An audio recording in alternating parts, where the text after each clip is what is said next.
ಎಲ್ಲ ಪ್ರೀತಿಯ ವೀಕ್ಷಕರಿಗೆ ನಮಸ್ಕಾರ. ನಾನು ನಿಮ್ಮ ಕೃಪಾ. ಯಾರೋ ಒಂದು ಅಂದರೆ ವಯಸ್ಸಾದವರು ತುಂಬ ಫೋನ್ ಮಾಡಿ ಇದ್ರು, ಮೇಡಮ್ ಮಗನ ತುಂಬ ಕಷ್ಟಪಟ್ಟು ಸಾಕಿದ್ದೀನಿ, ಅವನಿವತ್ತು ನನ್ನಿಂದ ಬೇರೆ ಹೊಟ್ಟೋಗ್ಬಿಟ್ಟಿದ್ದಾನೆ, ₹1 ನನಗೆ ಕೊಡ್ತಾ ಇಲ್ಲ, ಏನು ಮಾಡಬೇಕು ಇದಕ್ಕೆ ಪರಿಹಾರ ಅಂತ ಗೊತ್ತಾಗ್ತಾ ಇಲ್ಲ ಅಂತ ತುಂಬ ಅಂದರೆ ತುಂಬ ಇದ್ರು. ಅದು ನನಗೆ ತುಂಬ ಮನಸ್ಸಿಗೆ ತುಂಬ ಬೇಜಾರಾಯಿತು. ಯಾಕಂದರೆ ಪ್ರತಿಯೊಂದು ಪೇರೆಂಟ್ಸು ನಮ್ಮನ್ನು ತುಂಬ ಕಷ್ಟಪಟ್ಟು ಸಾಕಿರ್ತಾರೆ.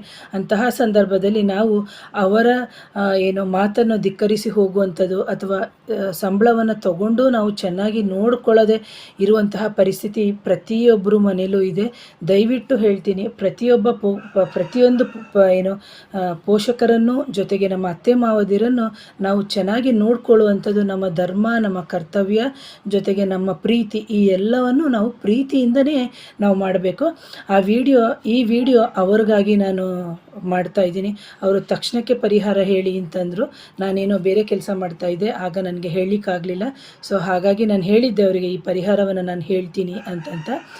ಇದು ತಂದೆ ತಾಯಿಂದಿರನ್ನ ಬಿಟ್ಟು ಹೋದಂತಹ ಮಕ್ಕಳು ಮಾಡ್ಬೋದು. ಈಗ ಕೆಲವೊಂದೊಂದು ಸತಿ ಮಿಸ್ಅಂಡರ್ಸ್ಟ್ಯಾಂಡಿಂಗ್ ಬಂದ್ಬಿಟ್ಟು ಮಕ್ಕಳು ಸಮೇತ ಏನು ಮಾಡ್ತಾರೆ, ಕೋಪ ಮಾಡಿಕೊಂಡು ತಂದೆ ತಾಯಿಯಿಂದ ಬಿಟ್ಟು ಹೊಟ್ಟೋಗ್ತಾರೆ. ಅವರಿಗೆ ಮತ್ತೆ ಮನಸ್ಸಲ್ಲಿರುತ್ತೆ, ನನ್ನ ತಂದೆ ತಾಯಿಂದಿರು ನಾನು ನನ್ನ ತಂದೆ ತಾಯಿಂದಿರು ಒಂದಾಗಬೇಕು ಅಂತ. ಕೆಲವ್ರ ಮನೇಲಿ ಏನಾಗುತ್ತೆ, ಅತ್ತೆ ಸೊಸೆಯಿಂದ ಮಗ ಸೊಸೆಯರು ಬೇರೆ ಆಗಿರ್ತಾರೆ. ಅಂತಹ ಸಂದರ್ಭದಲ್ಲೂ ಈ ಪರಿಹಾರವನ್ನು ಮಾಡ್ಕೋಬೋದು. ಮತ್ತು ಬಂದು ಅಣ್ಣ ತಂಗಿ ತುಂಬ ಚೆನ್ನಾಗಿರ್ತಾರೆ. ಅಂತಹ ಸಂದರ್ಭದಲ್ಲಿ ಯಾರೋ ಬೇರೆಯವರ ಮಾತು ಕೇಳಿಕೊಂಡು ಈ ಥರ ಒಂದು ಇಬ್ಬಾಗ ಆಗಿರ್ತಾರೆ, ಅವರು ಸಮೇತ ಈ ಪರಿಹಾರವನ್ನು ಮಾಡ್ಕೋಬೋದು. ಅಥವಾ ಅಕ್ಕ ತಮ್ಮ ಅಂತ ಏನು ಹೇಳ್ತಾರೆ, ಅವರು ಸಮೇತ ಈ ಪರಿಹಾರವನ್ನು ಮಾಡ್ಕೋಬೋದು. ದಯವಿಟ್ಟು ಹೇಳೋದನ್ನ ಸ್ವಲ್ಪ ಶ್ರದ್ಧಾಭಕ್ತಿಯಿಂದ ಮಾಡುವಂತಹ ಪರಿಹಾರಗಳನ್ನ ಮಾಡಬೇಕಾಗೋದು. ಯಾಕಂದರೆ ಪ್ರತಿಯೊಂದು ರೆಮಿಡೀಸ್ ಅಂತ ಏನು ಹೇಳ್ತೀವಿ, ನಾನು ಇದನ್ನೆಲ್ಲ ಕ್ಲಾಸಲ್ಲಿ ಕೊಟ್ಟಾಗ ಹಲವಾರು ಜನ ನನ್ನ ಕ್ಲಾಸಿಗೆ ಬಂದವರು ಫೋನ್ ಮಾಡಿ ಹೇಳೋರು ಅಥವಾ ಮೆಸೇಜ್ ಮಾಡಿ ಹೇಳೋರು, ಮೇಡಮ್ ಈ ಪರಿಹಾರ ತುಂಬ ಚೆನ್ನಾಗಾಗಿದೆ ನಾವು ಕೊಟ್ಟಿರೋದು ಆ ಥರ ಎಲ್ಲ ಅಂತ. ಸೊ ಆ್ಯಕ್ಚುಲಿ ನಾನು ಇದನ್ನು ಕೊಡಬಾರ್ದು ಅಂತಿದ್ದೆ. ಬಟ್ ಏನಂತಂದರೆ ಕೆಲವರು ಆ ಥರ ಹೇಳ್ಕೊಂಡಾಗ ನನಗೂ ಮನಸ್ಸು ಒಂಥರ ನೋವಾಗುತ್ತೆ. ಹಾಗಾಗಿ ಈ ಪರಿಹಾರವನ್ನು ಹೇಳ್ತಾ ಇದ್ದೀನಿ. ಪ್ರಿಯ ವೀಕ್ಷಕರಿಗೆ, ಏನು ಮಾಡಬೇಕು ಅಂತಂದರೆ ಸರಳವಾಗಿರುವಂಥದ್ದು, ಇದಕ್ಕೇನು ಅಂತಹ ಖರ್ಚು ಇಲ್ಲ. ಮಾಡೋಕ್ಕಿಂತ ಮುಂಚೆ ನಿಮ್ಮ ಕುಲದೇವರು, ಮನೆದೇವರು, ಇಷ್ಟ ದೇವರು ಅಂತ ಏನಿದೆ ಅವರೆಲ್ಲರನ್ನೂ ನೀವು ನೆನೆಸ್ಕೋಬೇಕಾಗುತ್ತೆ.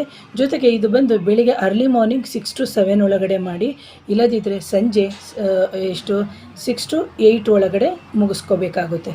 ಈಗ ಕೆಲಸಕ್ಕೆ ಹೋಗೋರು ಇರ್ತಾರೆ, ಅವರು ಬಂದು ಅಟ್ಲೀಸ್ಟ್ 7:30, 7 ಒಳಗಡೆಗೆಲ್ಲ ನೀವು ಮುಗಿಸ್ಕೋಬೋದು. ಏನು ಅಂದರೆ ಸಂಜೆನೂ ಸ್ನಾನ ಆಗಿರಬೇಕು. ಅಂದರೆ ಸಂಜೆ ಮಾಡುವಂಥವ್ರು, ಬೆಳಿಗ್ಗೆ ಮಾಡೋರು ಅಂತಾದರೆ ಬೆಳಿಗ್ಗೆನೂ ಸ್ನಾನ ಮಾಡಿಬಿಟ್ಟೇ ಮಾಡಬೇಕು. ಬೆಳಿಗ್ಗೆನೂ ಶುಚಿರ್ಭೂತರಾಗಿಯೇ ನೀವು ಮಾಡಬೇಕು.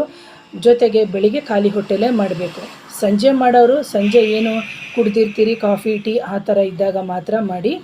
ಇಲ್ಲದಿದ್ದರೆ ನಾವು ತಿನ್ಕೊಂಡು ಮಾಡ್ತೀವಿ ಅಂತ ಹೇಳಿದ್ರೆ ಖಂಡಿತವಾಗ್ಲೂ ಈ ಪರಿಹಾರ ಕೆಲಸ ಮಾಡಲ್ಲ. ಪ್ರಿಯ ವೀಕ್ಷಕರೇ, ಅದನ್ನು ನೀವು ಗಮನದಲ್ಲಿ ಇಟ್ಕೋಬೇಕಾಗುತ್ತೆ. ಆನಂತರ ನೀವೇನು ಮಾಡಬೇಕು ಅಂದರೆ 2 ಲವಂಗವನ್ನು ತೊಗೊಂಬರಬೇಕು. ಅಂದರೆ ಅದಕ್ಕೆ ಅಂತಲೇ ಹೇಳ್ಬಿಟ್ಟು ಒಂದಷ್ಟು ಲವಂಗ ತೊಗೊಳ್ಳಿ, 100 ಗ್ರಾಮ 200 ಗ್ರಾಮ ಲವಂಗವನ್ನು ತಂದಿಟ್ಕೊಂಡ್ಬಿಟ್ಟು ನೀವು ದೇವ್ರ ಮನೇಲಿ ಒಂದು ಮಣ್ಣಿನ ಚಟ್ಟಿ ಅಥವಾ ಮಣ್ಣಿನ ಹಣತೆ ಅಥವಾ ಹಿತ್ತಾಳೆ ತಟ್ಟೆ ಅಂತ ನಾವೇನು ಹೇಳ್ತೀವಿ ಅದನ್ನು ಇಟ್ಕೊಳ್ಳಿ. ಅದರ ಜೊತೆಗೆ ಒಂದು ಸಣ್ಣ ಡಬ್ಬದಲ್ಲಿ ತುಪ್ಪವನ್ನು ಇಟ್ಕೊಳ್ಳಿ. ಆ ತುಪ್ಪವನ್ನು ಇಟ್ಕೊಂಡು ನೀವೇನು ಮಾಡಬೇಕು, 2 ಲವಂಗ, ಅದಕ್ಕೆ ಹೂವು ಇರಬೇಕು, ಜೊತೆಗೆ ಕಾಮು ಇರಬೇಕು.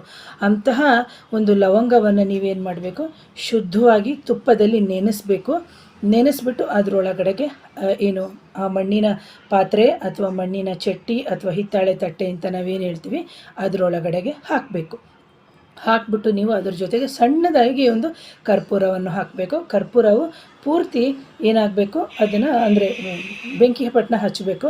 ಹಚ್ಚಿದ ನಂತರ ಆ ಕರ್ಪೂರದಲ್ಲಿ ಪೂರ್ತಿ ಹೋಗುತ್ತೆ, ಅದು ಉರಿ ಹೋಗುತ್ತೆ, ಚೆನ್ನಾಗಿ ಉರಿಯುತ್ತೆ ಆ ಲವಂಗ. ಉರಿದು ಹೋದ ನಂತರ ನೀವೇನು ಮಾಡಬೇಕಾಗುತ್ತೆ ಅಂದರೆ ಮಸಿ ಇರ್ತದೆ ನೋಡಿ, ಆ ಮಸಿಯನ್ನು ನೀವು ನಿತ್ಯವೂ ಧಾರಣೆ ಮಾಡ್ತಾ ಹೋಗಬೇಕು.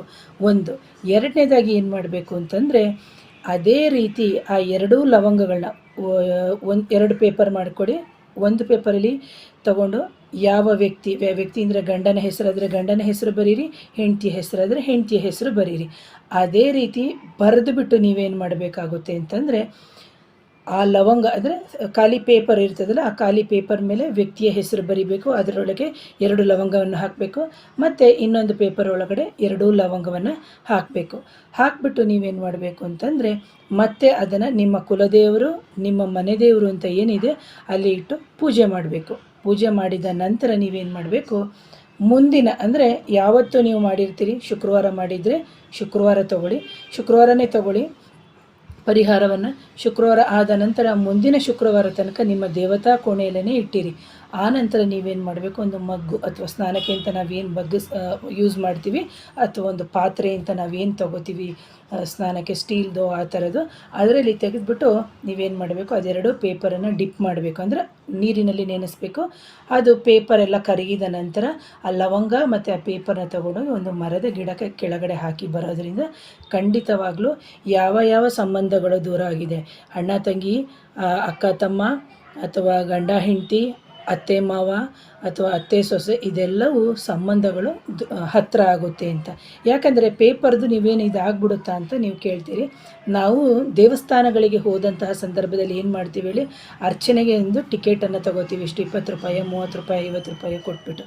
ಅದೇ ರೀತಿಯಲ್ಲಿ ಇಲ್ಲಿ ನಮ್ಮ ಮನೆಯಲ್ಲೇ ಕೂತ್ಕೊಂಡು ನಾವು ಬಿಳಿಯ ಪೇಪರ್ ಮೇಲೆ ಆ ವ್ಯಕ್ತಿಯ ಹೆಸರನ್ನು ಬರೆದು ಲವಂಗವನ್ನು ಹಾಕೋದ್ರಿಂದ ನಮ್ಮಲ್ಲಿರುವಂಥ ಕ್ಲೇಶಗಳು ದೂರ ಆಗಿ ಒಂದು ಸುಮಧುರ ಬಾಂಧವ್ಯವು ಏರ್ಪಡುತ್ತೆ ಪ್ರಿಯಕ್ಷರು. ಯಾಕಂದರೆ ಲಕ್ಷ್ಮೀ ದೇವಿಗೆ ನಾವು ಹೇಳ್ತೀವಿ ಲವಂಗ ಆಗಿರ್ಬೋದು, ಆಮೇಲೆ ಚಕ್ಕೆ ಆಗಿರ್ಬೋದು, ಏಲಕ್ಕಿ, ಇವೆಲ್ಲವೂ ಬಂದು ಒಂದು ಅಟ್ರಾಕ್ಷನ್ ಅಂದರೆ ಪ್ರೀತಿಗೆ ಪಾತ್ರರಾಗುವಂಥದ್ದು ಅಂತ. ಸೊ ಇಂತಹ ವಸ್ತುಗಳನ್ನು ನಾವು ಇಟ್ಟು ಮಾಡೋದ್ರಿಂದ ನಮ್ಮ ಪ್ರೀತಿ ಪಾತ್ರರು ಸಮೇತ ನಮಗೆ ಹತ್ತಿರ ಆಗ್ತಾರೆ ಪ್ರಿಯ ವೀಕ್ಷಕರೇ. ಹಾಗಾಗಿ ನಿಮಗೆ ಯಾರು ಮನೆಗೆ ಅಂದರೆ ದೇವಸ್ಥಾನಕ್ಕೆ ಹೋಗಿ ಅರ್ಚನೆ ಮಾಡೋಕ್ಕಾಗದಿದ್ದವರು ನೀವು ನಿಮ್ಮ ಮನೆಯಲ್ಲೇ ಕೂತು ಬಿಳಿ ಪೇಪರ್ನಲ್ಲೇ ಈ ಪರಿಹಾರವನ್ನು ಮಾಡ್ಕೋಬೋದು ಪ್ರಿಯ ವೀಕ್ಷಕರೇ. ಹಾಗಾಗಿ ಈ ಪರಿಹಾರವನ್ನು ಮಾಡ್ಕೊಳ್ಳಿ. ಒಂದು. ಎರಡನೇದಾಗಿ, ಯಾರು ನನ್ನ ಚಾನಲ್ನ ಮೊದಲನೇ ಬಾರಿಗೆ ನೋಡ್ತಾ ಇದ್ದೀರಿ, ದಯವಿಟ್ಟು ಚಾನಲ್ನ ಸಬ್ಸ್ಕ್ರೈಬ್ ಮಾಡಿ, ಶೇರ್ ಮಾಡಿ, ಕಮೆಂಟ್ ಮಾಡಿ. Thank you.